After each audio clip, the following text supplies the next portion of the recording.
लौले बाबा आ पहले इंतजामी करके खेती भी लौले बाबा वर्तमान के आई बस काम तो फाइनल हो जाए ठीक पड़ी का सुनल चाह जाता कविता कहानी एक तो बर्तन ना या पानी सुनल जाता कविता कहानी हमारे तो खुद परेशानी कहीं खाद लेनी मरदेसा में जगह दूसरा सुन लो कविता कहानी सुना देता भैया सुना देता। हाँ कंतेजर है बोलिए। 20 जनवरी देखा दिन पहिया डुबरल खाले में आ ट्रैक्टर जाके पलट गए वही जगपुर वाले ताले में रनियापुर से हकर गाड़ी ड्राइवर रहला अपने सेकी पर अपना पर गाड़ी रोक देना दारू वाले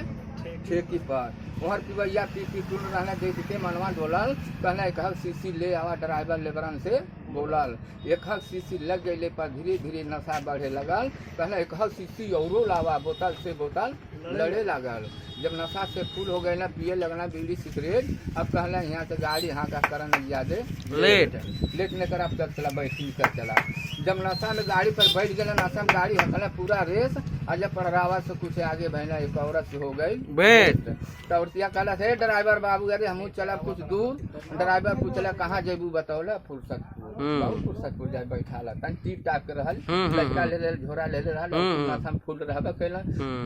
मचगुल्ला करत नशा में गाड़ी हकला झोकी झोका आ मेहररुआ देख के संग पास गेल कर बस गाड़ी यही रोका देखे तमरुआ पलटा दी मामला गड़बड़ हो जाई कहाँ रोकले आरे वही जगपुर वाले सिवाने पर हाथे में ले ले झोरा लड़का धैले कान्हे पर बेचारी वहाँ से चल पड़ल तो कोई में से चल विधा लेबर रहल बोल पड़ल है ड्राइवर मौगी कुतारत गलत भाई आ घूम के ड्राइवर मौगी के ताके तो लोग गड्ढा में गाड़ी पलट गई कहाँ पलटल है जहाँ रोड घूम के गए बा उत्तर आ कुल मनोज तोरो भइल ट्रैक्टर भाई ऊपर 3 जने जूता गए मुँह रहा फिर किसके लाता आ 3 जने घायल हल बचले नहीं रहल आशा कहे पिवैया समझ हर माने में अगर पिया छोड़बा नहीं तो पकड़ लेबा चौक आने में सही समाचार बा आप गलती के माफी कर लिया हमारे तरफ से नमस्कार बा।